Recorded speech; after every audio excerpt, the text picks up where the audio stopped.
क्या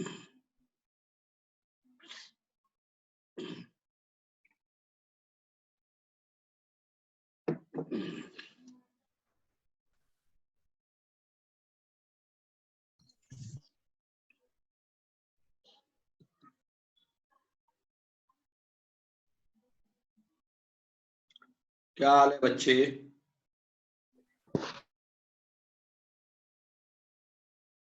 good evening. Good evening sir. Good evening sir. Good evening sir.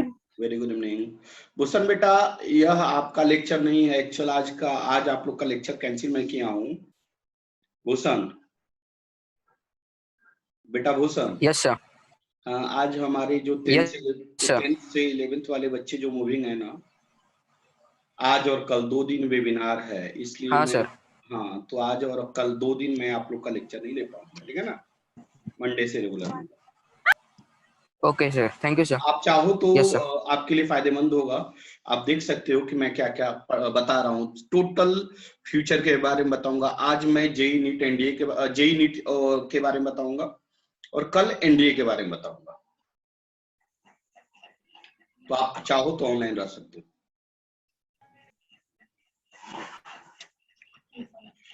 चलिए, very good evening all of you. Good evening sir. Time न पास करते हुए हम आगे बढ़ेंगे और थोड़ा सा डिस्कस करेंगे। हाँ बच्चों, एक बात बताइए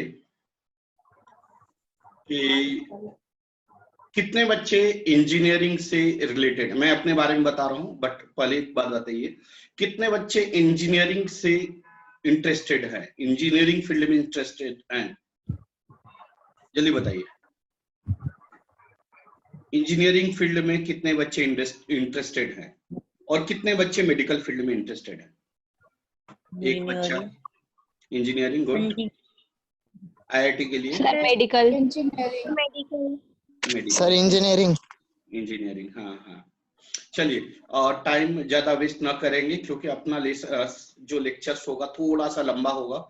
सेकेंड पॉइंट्स हो सकता है कि इन बिटवीन दिस लेक्चर्स कुछ मेरी स्टूडेंट्स आएंगे जो ऑलरेडी अभी आईआईटी में हैं, आईआईटी में पढ़ रहे हैं। वो कुछ बच्चे भी आएंगे तो वो भी उनसे भी इंट्रोड्यूस कराऊंगा। वो भी 2-4-5 मिनट आपको बताएंगे। लेकिन पहले हम टाइम वेस्ट न करते हुए डिटेल जानते, बहुत लंबा हमारा यह शेड्यूल है और बहुत कुछ सीखना है, तो हम स्टार्ट करते हैं, ठीक है ना। फर्स्ट ऑफ ऑल, मेरा नाम संतोष कुमार पांडे है। मैं BTech mechanical engineer IIT Madras 2011 batch and a student of Super 30 Anand Kumar Patna Bihar and teacher also. GATE qualified हूँ और आगे डिटेल्स देखिए। बेटा, आज का टॉपिक हमारा है जेई नीट और एनडीए। हमारा टॉपिक है ये है कि जेई नीट और एनडीए। तो फर्स्ट ऑफ ऑल हम ये चाहेंगे कि जेई क्या होता है, कितने टाइप्स के हैं, हमारे इंडिया में कितने जेई से कोरिलेट यूनिवर्सिटीज हैं, कितने सीट्स हैं, कितने कॉलेजेज हैं, हमें क्या कहां से किस डायरेक्शन में जाएं तो ज्यादा बेटर होगा। देन आफ्टर आज हम सीखेंगे नीट के बारे में। बात नहीं, आप लोग आवाज नहीं करेंगे।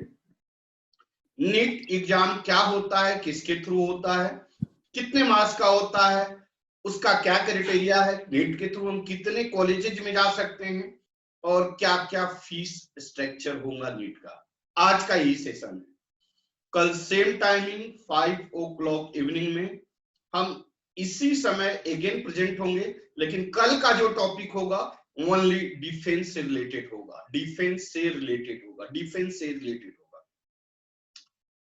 विद्या एजुकेशनल एकेडमी मतलब मीनिंग हमारा यह एक मोटो है कि हम एक समाज में एक बेहतर रिप्रेजेंटेट कर सके, हम समाज में अपने बच्चों को एक बेहतर पोजीशन पे ला सके, हमारे समाज को हमारे बच्चे कुछ आउटपुट दें फाइनली। आज के डेट में ऑल ओवर इंडिया में, क्या ऑल ओवर वर्ल्ड में, यह आप जान रहे हैं कि एक चीज की कमी है, क्या? मेडिकल फैसिलिटीज की। मेडिकल फैसिलिटीज आज के डेट में बहुत ज्यादा इंपॉर्टेंस हो गया है और बहुत ज्यादा वीकनेस, बहुत ज्यादा कमी दिख रहा है।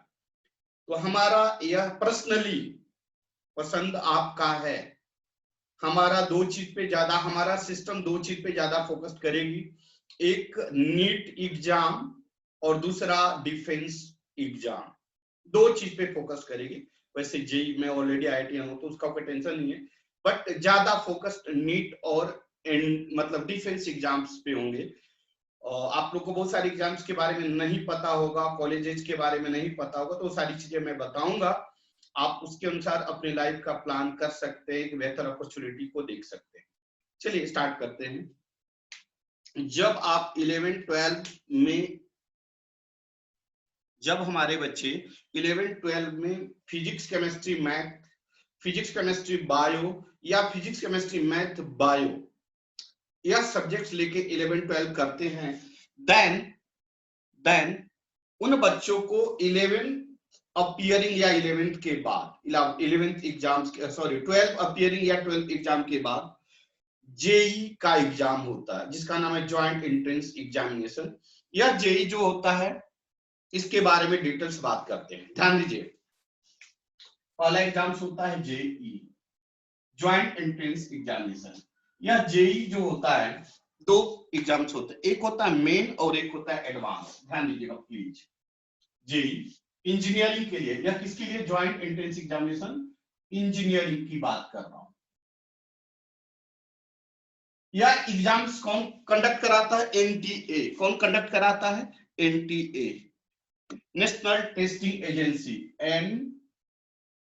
एनटीए, नेशनल टेस्टिंग एजेंसी कराती है।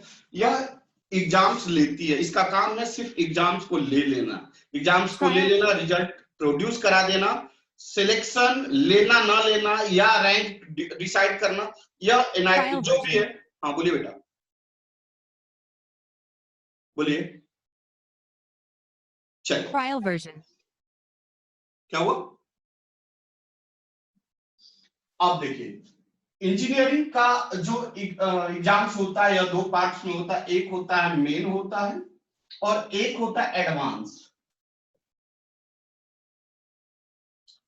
तो फर्स्ट जेई मेन के बारे में बात करेंगे, फिर एडवांस के बारे में बात करेंगे, ठीक है ना। तो जेई मेन के थ्रू जो एग्जाम्स होते हैं, इसके थ्रू जो कॉलेजेज मिलते हैं वह कॉलेजेज हैं एनआईटी, नेशनल। जो बच्चे लिखना चाहे लिख सकते हैं, आपके फ्यूचर्स के लिए काम देगा, आपके फ्यूचर्स के लिए काम देगा। फास्ट लिखना होगा, टाइम कम है, फास्ट लिखना होगा, जो लिखना चाहे लिख सकते हैं। NIT, national institute of technology, IIT, Indian institute of information technology, Indian institute of information technology. Next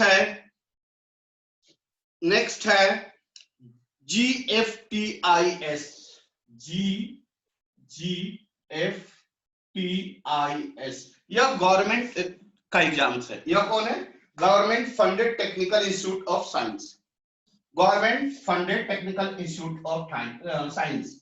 उसके बाद है CFTS, central funding technical institute या साइंस। समझ में आया क्या? समझ में आया क्या? मेन, जेई मेन के थ्रू आप इतने कॉलेजेज में एडमिशन ले सकते हैं। कितने कॉलेजेज में? इतने। एनआईटी ऑल ओवर इंडिया में कितने हैं? 31 हैं। आईआईटी कितने हैं? 25 हैं। गवर्नमेंट फंडिंग कॉलेजेस कितने हैं? 28 हैं। और यह कितने हैं? 23। लिख लीजिए, जिनको लिखना है लिख लीजिए, इतने कॉलेजेज हैं जो जेई मेन के थ्रू आप इतने कॉलेजेज में जा सकते हैं। एक बात और, यहाँ पे एनआईटीज में आप कोई भी ब्रांच, ऑल ओवर इंडिया के एनआईटीज में कोई भी ब्रांच ले सकते हैं। एनआईटीज में जाने के लिए रैंक अलग अलग होते हैं, डिटेल बाद में बात करेंगे। एनआईटीज में आप कोई भी जाकर ब्रांच ले सकते हैं, mechanical, electrical, computer science, CS, कुछ भी ले सकते हैं, लेकिन यहाँ पे रिस्ट्रिक्टेड है।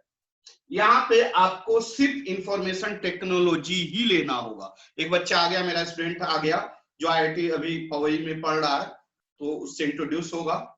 तो आईआईटीज में यहाँ पे सिर्फ इंफॉर्मेशन टेक्नोलॉजी ही होगा। मनीष बेटा, मनीष बेटा, मनीष आवाज आ रहा है बेटा? हाँ हेलो। हाँ आवाज आ रहा है बेटा? आवाज आ रहा था। हाँ बेटा। हाँ सर आवाज आ रहा। हाँ, ये हमारे स्टूडेंट्स हैं, अभी 10th से 11th मूविंग स्टूडेंट्स हैं, ठीक है ना। इन बच्चों को मनीष हमारा स्टूडेंट है और यह अभी IIT पौड़ी में एमटेक कर रहा है ऑलरेडी। बीटेक कौन सा ब्रांच रहा है आपका बेटा? ये सर आपका ब्रांच क्या रहा है बीटेक में? Chemical engineering. Chemical engineering from IIT IIT Dhanbad. Dhanbad. हाँ, तो धनबाद से यह मेरा बच्चा है। थोड़ा सा हमारे बच्चों को 2 मिनट मोटिवेट करेंगे, बताएंगे पढ़ने का स्टाइल क्या है, फिर हम इसके ऊपर एंट्री करेंगे, ठीक है ना। 5 मिनट मनीष बच्चा जो है वो आपको डिटेल बताएगा कि हम कैसे पढ़ें कि आपको IIT में एंट्री हो, आपका फ्यूचर बेटर हो। बेटा थोड़ा सजेस्ट करो हमारे बच्चों को।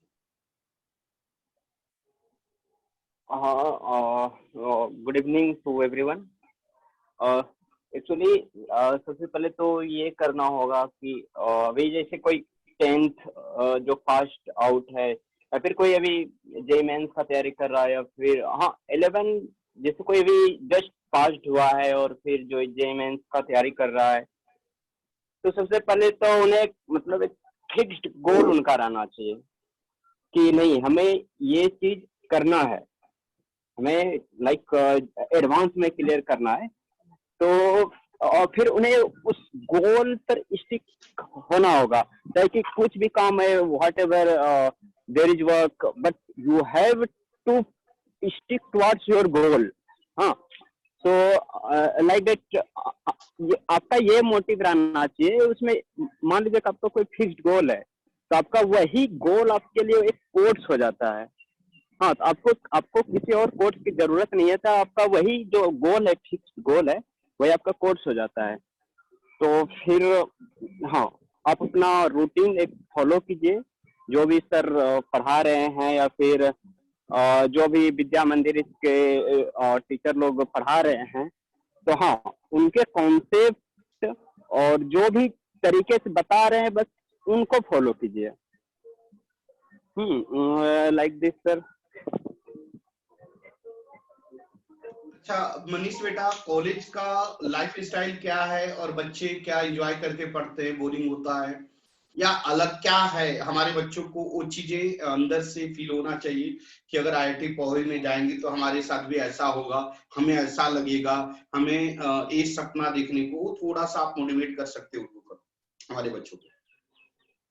हाँ, ये तो है कि बस एक बार बस मेहनत आदमी को मतलब स्टूडेंट को कर लेने चाहिए। उसके बाद तो बस हाँ आपको एक बस GPA मेंटेन करनी होती है, फिर उसके बाद तो लाइफ एक आसान सी हो जाती है। लाइक दिस, क्योंकि सर अभी हम तो थोड़ा मतलब कि चलते चलते अभी हम मतलब बात कर रहे हैं। अच्छा, बाहर में हो आप? हेलो, कहीं बाहर में हो? हेलो, हाँ आवाज आ रही बेटा? हाँ हाँ हाँ। किसी बच्चे को कुछ पूछना है? हेलो, किसी बच्चे को कुछ पूछना है? मनीष से किसी बच्चे को पूछना है कुछ? जो 10th से 11th मूविंग स्टूडेंट है, किसी बच्चे को कुछ पूछना है मनीष से? हाँ यदि कोई हाँ तो पूछ सकता है ऑब्वियसली। हाँ, thank you Manish, lot of thanks बेटा, और लाइफ में आगे बढ़ो, यह हमारी शुभकामना है। आपने हमारे बच्चों को थोड़ा गाइड किया, बहुत अच्छा किया, ठीक है ना। अभी क्लासेस चल रहा क्या सर? नहीं, मेरे बच्चों का ये चल रहा है, क्या नाम है, वेबिनार है, जिसमें कि हम JEE मेन क्या है, नीट क्या है, NDA क्या है, जो 10th से 11th मूविंग स्टूडेंट है उनके लिए। Okay okay sir. हाँ, तो मैं भी सुन ले रहा हूँ सर, आप कंटिन्यू रखिए। ठीक है, ठीक, थैंक यू। तो मैं बता रहा था बच्चों कि NITs कितने हैं, NITs, उसके बाद IITs कितने हैं, GFTIS क्या कितने हैं, उसके बाद CFTS कितने हैं। बात सबको समझ में आ गई? सभी बच्चे को समझ में आ गई? क्या मैं आगे बढ़ूं? चलिए, यह सब इस सभी कॉलेज में एडमिशन किसके थ्रू होता है? तो जेई मेन के थ्रू होता है। अब जेई मेन क्या है इसके बारे में हम आगे बात करते हैं। यह टोटल कितने कॉलेजेस हैं डिटेल्स मैंने लिख दिया है, अब आगे बढ़ते हैं।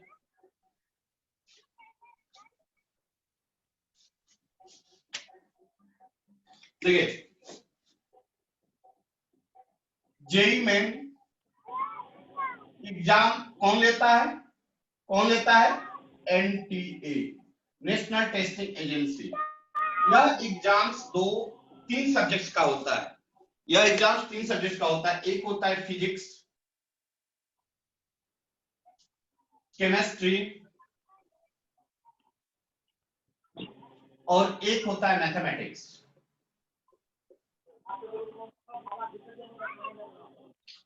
बेटा, यह जो फिजिक्स केमिस्ट्री मैथमेटिक्स के क्वेश्चंस होते हैं 2 पार्ट में होते हैं। एक होते हैं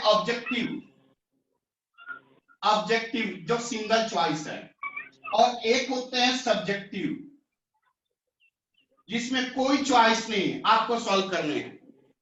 ऑब्जेक्टिव एग्जाम्स हैं वह 20 क्वेश्चंस हैं। 20 क्वेश्चंस हैं फिजिक्स, 20 क्वेश्चंस हैं केमिस्ट्री, 20 क्वेश्चंस हैं मैथमेटिक्स। क्लियर हो रहे हैं सभी बच्चे? सभी बच्चे क्लियर हैं? Yes sir. Good. Yes, sir. अगर तो एक क्वेश्चन का मार्क्स है +4 अगर सही हुआ तो।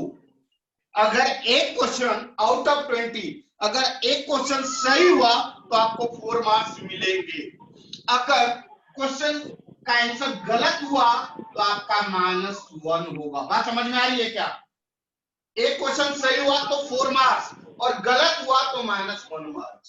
Same thing happens with their also.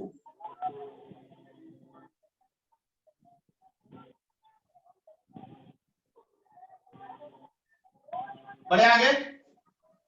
जो सब्जेक्टिव क्वेश्चंस हैं, यह रहा ऑब्जेक्टिव क्वेश्चंस का डिटेल्स। क्लियर हुआ सभी बच्चे? अब देखिए, सब्जेक्टिव क्वेश्चंस 10 क्वेश्चन है। कितने क्वेश्चन है? एवरी सेक्शन में 10 क्वेश्चन है। बट 10 क्वेश्चन में आपको एनी 5 बनाना। कितना बनाना है?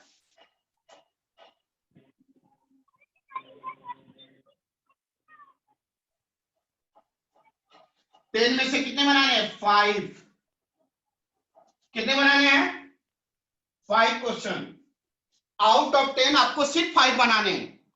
अच्छा, आगे बढ़ाओ। अगर एक क्वेश्चन सही हुआ तो +4 मार्क्स। अगर एक क्वेश्चन सही हुआ तो +4 मार्क्स और क्वेश्चन गलत हुआ तो 0 मार्क्स डिडक्ट होगा। एक क्वेश्चन सही हुआ तो +4 मार्क्स और 0 अगर रॉन्ग भी हुआ तो कोई नेगेटिव मार्किंग नहीं है। सर, हाँ बेटा बोलिए, बोलिए। if we write an extra question then? क्या? Tell me. If we have written an extra question? Yeah, no, actually you can out of 10 you must have to solve only 5 questions, nothing more. No required of more than 5. Yes sir. Okay? Yes sir. So यहाँ पे एक question सही हुआ तो 4 marks और गलत हुआ तो 0। अगर आप चाहें, आपको ऐसा लग रहा है कि आउट ऑफ 10 आपको 8 आ रहा है और आप इसमें से 8 सॉल्व कर दिए, इसमें से 2 सॉल्व कर दिए, तो आपको सिर्फ 5 क्वेश्चन के मार्क्स के इक्वल ही मिलेगा। आपका भले ही सही क्यों ना हो। बात समझ में आ रहा है क्या? आपका एक क्वेश्चन सही है बट आपको कितना मिलेगा मार्क्स? 5 क्वेश्चन के इक्वल ही मिलेगा, क्योंकि आपको बोला गया है ओनली 5 क्वेश्चन सॉल्व करना है आउट ऑफ 10 क्वेश्चन। क्लियर हुए सभी बच्चे? ये किसकी आवाज आ रही है बेटा? म्यूट करो। सभी बच्चे क्लियर हैं? सभी बच्चे क्लियर हैं? Yes, sir. हाँ, अब देखिए, मींस आपको फिजिक्स में टोटल कितने क्वेश्चन मिले? टोटल क्वेश्चन कितने मिले फिजिक्स में? 20 यहाँ पे और 5 यहाँ पे, 25 क्वेश्चन क्लियर। केमिस्ट्री में कितने मिले? 20 यहाँ पे, 5 यहाँ पे, कितने क्वेश्चन हो गए? और मैथमेटिक्स में 25। मतलब टोटल जेईई मेन में कितने क्वेश्चन रहते हैं बेटा? How many questions in JEE Main? 75. Clear हुआ? 75. क्लियर हुआ? 75. एक क्वेश्चन कितने मार्क्स के हैं? 4। एक क्वेश्चन कितने मार्क्स के हैं? 4। तो टोटल कितने मार्क्स हो गए? जेईई मेन के कितने मार्क्स हो गए? 300। कितने मार्क्स हो गए? 300। समझ में आया? समझ में आया? सभी बच्चे क्लियर हैं? Yes, sir. क्या Yes, मैं sir. आगे बढ़ूं? क्या मैं आगे बढ़ूं? चलिए इसको अब आप करो। हेलो हाँ बोलिए। Hello sir. हाँ बोलिए। हेलो मनीष बोल रहा हूँ। बोलिए हेलो। बोलिए। हाँ बोलिए बोलिए। हाँ हाँ सर। तो सबसे पहले तो सर मतलब जो भी बेसिक है उस पर स्टूडेंट को स्टिक रहना चाहिए, और फिर जो भी बेसिक नॉलेज है उसको बस कंटिन्यूसली बस किसी तरह बस उसको इनहेंस करना है स्टूडेंट को। लाइक सर एनसीईआरटी को सोल्व करना डेली बेसिस पर, और फिर सर कंटिन्यूअस प्रैक्टिस, ये तो ऑब्वियसली मस्ट चाहिए ही। एंड सर जो टाइम टेबल रहना चाहिए वो तो डेली एटलीस्ट 100 to 150 क्वेश्चंस तो डेली पीसीएम के तो डेली होना ही चाहिए। हाँ जिसको कि और सर DPP हम लोग ये तो daily basis. DPP daily problem हाँ प्रैक्टिस जिसको बोलते हैं। हाँ, और जो अब डेली का ये हुआ 100 to 50 क्वेश्चंस डेली, और Daily बनना जो चाहिए, सही वीकली बात। है वो भी न्यू टॉपिक्स है, जो ये डेली का 100 to 150 डेली क्वेश्चन चाहिए। और जो वीकली है सर, इसमें जो भी नोट्स है, जो भी न्यू टॉपिक है उसको मतलब कि वीकली उसको रिवाइज करना ही है। हाँ, और जो अब मंथली है कि जितना भी नोट्स है, जितना भी प्रीवियस नोट्स है उसको रिवाइज करना है। ये टाइम टेबल को फॉलो करना है। डेली करना क्या है कि 100 to 150 क्वेश्चन को मतलब करना ही है पीसीएम का। और वीकली में क्या करना है, जो भी न्यू टॉपिक कवर हुआ है उसको रिवाइज करना है। और जो मंथली है, जो भी मंथली बेसिस पर है, जितना भी नोट्स मतलब जो भी हमारे प्रीवियस मंथ में हुए हैं या फिर जो भी प्रीवियस डेज में हुआ है उसको मंथली उसको रिवाइज करना है स्टूडेंट को। गुड। यह बात हाँ, सभी बस वही बच्चे ध्यान दें जो कि बच्चा ने बोला बहुत अच्छा, ये बहुत हाँ सर। वैल्यूएबल पॉइंट बोला है कि डेली क्वेश्चन कितने लिख लीजिए, इसको नोट कर लीजिए। डेली मिनिमम 100 to 150 क्वेश्चन आपको सॉल्व करना ही करना है, पहला पॉइंट। सेकेंड पॉइंट कि आपको रिवीजन करना है। क्या करना है? रिवीजन करना है। वीकली बेसिस पे और मंथली बेसिस पे रिवीजन प्लान बनाइए। लिखिए, आप इसको लिखिए, please note down this. You must have to solve 3 points बच्चे ने डिस्कस किया, सबसे important 3 points. Daily minimum targeted 100 और more than 100 question all of you must be solve by itself. आपके द्वारा बनना चाहिए, वह बने ना बने लेकिन अटेम्प्ट होना चाहिए, तैयारी होनी चाहिए, कोशिश होनी चाहिए ताकि आप उतना बना सके। सेकेंड पॉइंट, और सर ये तो बिल्कुल प्लान होनी आप चाहिए। Third point, monthly total syllabus revision plan होना चाहिए। अगर आप सच में यह प्रोसेस को फॉलो करते हो 2 years, then all of you must be fixed your result in your career. Clear हुआ? और ये जो भी एफर्ट है सर, वो बिल्कुल सिंसियर एफर्ट रहना चाहिए। ये नहीं कि सर क्वेश्चन तो सॉल्व कर रहे हैं हाफ हर्ट से, नहीं, मतलब बिल्कुल उसको मतलब अपने दिल से करना, पूरा हर्ट से, हाँ I have to do anyhow question. Good. और फिर एक तो गेट अ गुड गुरु, मतलब आपको एक अच्छा गुरु की जरूरत होगा ये स्टूडेंट को। हाँ, यदि कहीं पर उनको कहीं पर कोई डाउट है तो अपने गुरु से वो पूछ सकता है क्वेश्चन। हाँ, डिस्कस कर सकते हैं मतलब जो भी डाउट हो रहा है उनको। हाँ, और फोकस जो करना है कि प्रीवियस ईयर का जो भी क्वेश्चन है, लाइक नीट है, एम्स है, जेईई एडवांस है, उस पर फोकस करना है। प्रीवियस ईयर का क्वेश्चन को सोल्व करना ही है सर। और हाँ, केमिस्ट्री के लिए सर एनसीईआरटी, केमिस्ट्री के लिए एनसीईआरटी इनफ है। वो भी केमिस्ट्री कौन सा? हाँ, केमिस्ट्री के लिए एनसीईआरटी तो most important. NCERT line by line काफी है। वही नहीं, एनसीईआरटी नीट के लिए भी, biology NEET line by line कर लो, इससे ज्यादा क्वेश्चन नहीं पूछता है और ना ही पूछेगा। चलिए, तो सभी बच्चे हाँ, को हाँ, क्लियर हो गया होगा। अब मैं स्टार्ट कर रहा हूँ एडवांस के बारे में। कुछ और बताना है बेटा मनीष? और सर तो हाँ, फिजिक्स के लिए तो सर आपका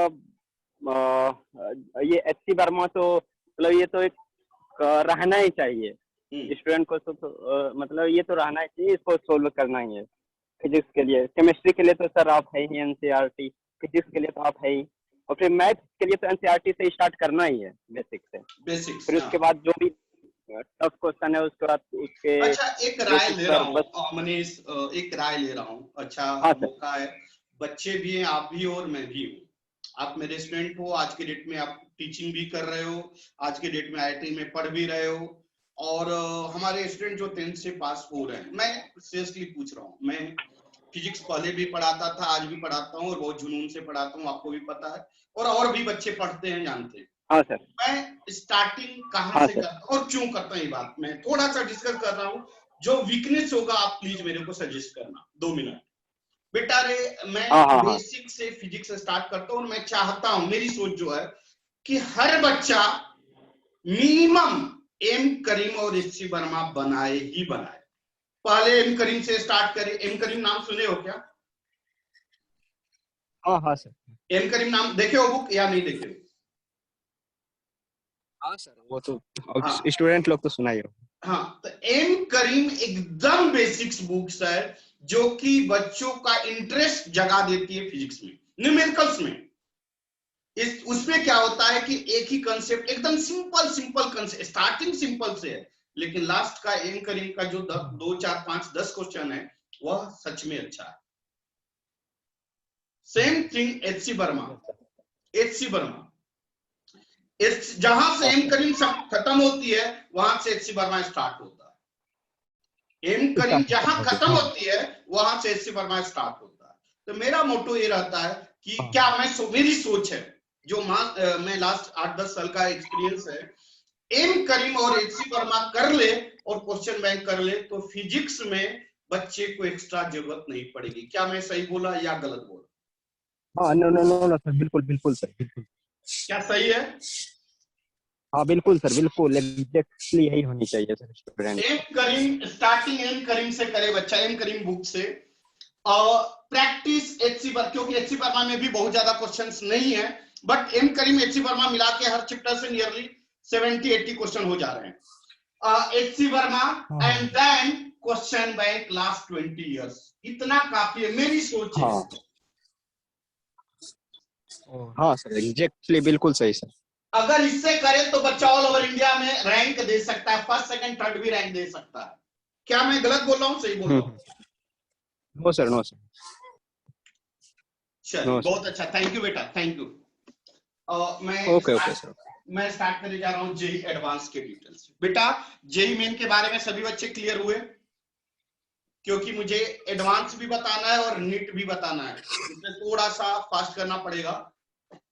जेई एडवांस, जेई एडवांस के थ्रू आप आईआईटी में जाते हो, इंडियन इंस्टीट्यूट ऑफ टेक्नोलॉजी में जाते हो। यह जो आईआईटीज हैं ऑल ओवर इंडिया में, आईआईटीज 23rd है। कितने हैं आज के डेट में? 23rd है। सबसे बड़ी बात यह है कि यह जो जेई एडवांस का पेपर होता है, 2 पेपर होता है, और हर साल इसका पेपर चेंज होता है, पेपर पैटर्न चेंज होता है, हर साल इसका पेपर पैटर्न चेंज होता है। ध्यान देना, जेई एडवांस का paper pattern every year will be changed. यह 2 लेवल का एग्जाम होता है, पेपर फर्स्ट और पेपर सेकंड। अब पेपर फर्स्ट में क्या क्या होता है? 3 पार्ट है, फिजिक्स, केमिस्ट्री, मैथ। ध्यान देना बेटा, मैथ में भी जो क्वेश्चन पूछे जाएंगे वह 3 पार्ट्स में होंगे। ध्यान देना, फिजिक्स के क्वेश्चन 3 पार्ट्स में होंगे, पेपर फर्स्ट में 3 पार्ट्स में होंगे। कौन कौन पार्ट्स होंगे?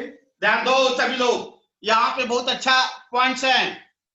फर्स्ट पॉइंट यह है कि सिंगल चॉइस, क्या? सिंगल चॉइस, मतलब एक क्वेश्चन के एक ही आंसर होंगे। सेकंड है, फर्स्ट है सिंगल चॉइस, सेकंड है मोर than one correct answer, more than one correct answer, and third है सब्जेक्टिव क्वेश्चन।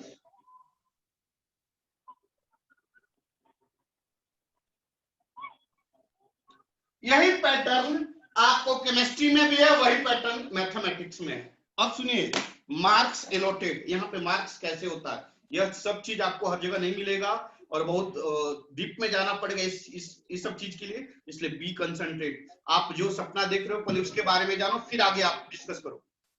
तो फिजिक्स जो पैटर्न है वही पैटर्न केमिस्ट्री का, वही पैटर्न मैथ का है। सिंगल चॉइस में क्या होता है कि एक क्वेश्चन होता है, उसके 4 ऑप्शन होते हैं, 4 ऑप्शन में से सिर्फ एक ही ऑप्शन सही होते हैं। यह एक क्वेश्चन सही हुआ तो 3 मार्क्स मिलते हैं। कितने मार्क्स मिलते हैं? 3 मार्क्स। कितने मार्क्स मिलते हैं? 3 मार्क्स।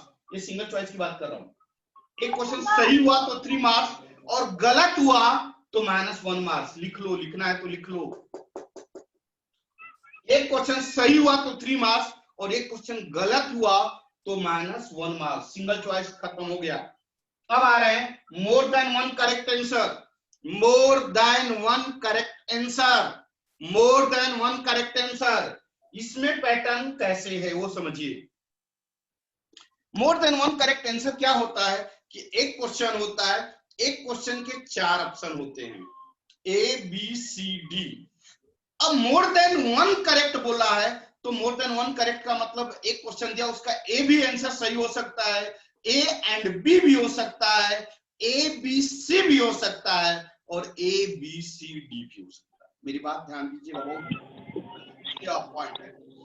मान लीजिए एक कोई क्वेश्चन है जिसका answer A B C D है, चारों ऑप्शन है, और आपने चारों सही किया। आपने आंसर जो किया वह चारों के ए बी सी डी। जब ए बी सी डी चारों करेंगे तो आपको एक क्वेश्चन 4 मार्क्स का है, इसका मतलब यह 4 मार्क्स आपको मिलेगा। बी कंसंट्रेट, यही कंफ्यूजिंग पॉइंट है, यहीं पे समझना है। अगर आपका एक 4 ऑप्शन सही है और चारों आपने सही लिखा तो आपको 4 मार्क्स मिलेंगे। सपोज कि चारों ऑप्शन सही है और आपने ए बी सी मारा, डी छोड़ दिया, डी नहीं मारा। मेरी बात ध्यान दीजिएगा, आपने डी नहीं मारा। कितने ऑप्शन थे? 4 ऑप्शन थे, चारों सही थे, लेकिन आपने कितने सही किए? सिर्फ 3 सही किए। इसका मतलब आपको 3 मार्क्स मिलेंगे। कितने मार्क्स मिलेंगे? 3 मार्क्स। कितने मिलेंगे? 3 मार्क्स। अगर आपने 2 सही किया तो आपको कितने मार्क्स मिलेंगे? 2 मार्क्स मिलेंगे। अगर आपने 1 सही किया कितने मार्क्स मिलेंगे? 1। सपोज कि आपने गलत कर दिया, मोर देन वन करेक्ट को गलत कर दिया, रॉन्ग कर दिया, तब आपको मार्क्स मिलेंगे नहीं बल्कि डिडक्ट हो जाएंगे -2। कितने डिडक्ट होंगे? -2, मतलब 50% घट जाएंगे। बात समझे क्या? मेरी बात समझ, एक पॉइंट क्लियर हुआ नहीं हुआ? एक पॉइंट क्लियर हुआ नहीं हुआ? या मोर देन वन करेक्ट आंसर का पॉइंट क्लियर हुआ नहीं हुआ सभी बच्चे को? Sir, yes sir. इसमें फिर से बता दूं कि एक क्वेश्चन दिए रहेंगे, उस क्वेश्चन के 4 ऑप्शंस होंगे, ए बी सी डी। आपको अगर चारों ऑप्शन सही है और आपने चारों सही मतलब मार्क किया है तो आपको 4 मार्क्स मिलेंगे।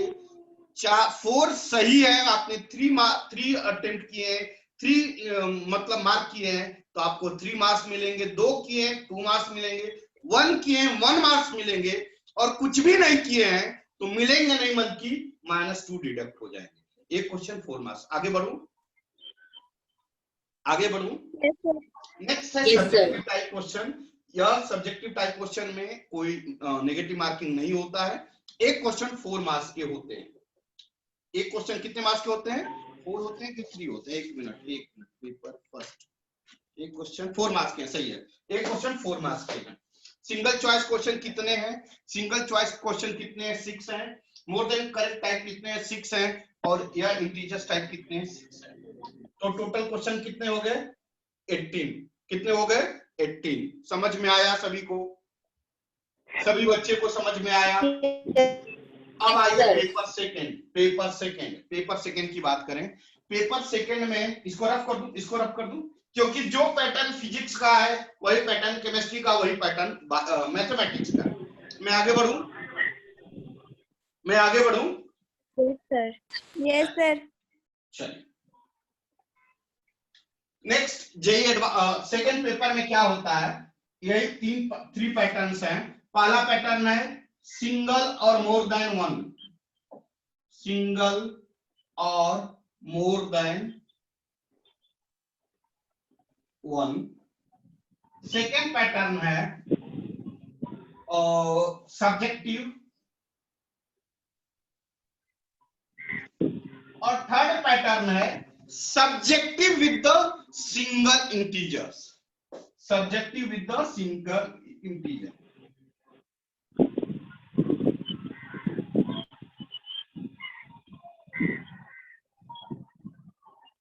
अब देखिए, more than one correct answer, paper से ध्यान दीजिएगा।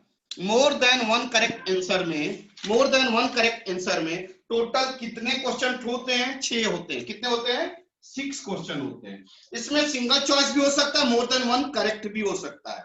एक क्वेश्चन कितने मार्क्स के होंगे बेटा? एक क्वेश्चन कितने मार्क्स के होते हैं? 4 मार्क्स के होते हैं। सेम वही पैटर्न। क्या अगर 4 ऑप्शन सही है और आपने चारों सही किया, 4 मार्क्स। अगर आपने 4 ऑप्शन सही है, 3 सही किया, 3 मार्क्स। अगर 4 ऑप्शन सही है और आपने 2 अटेम्प्ट किया, 2 मार्क्स। समझ में आ गया क्या? हाँ या ना? और अगर Yes, आपने sir. रॉन्ग किया तो अगेन -2 मार्क्स।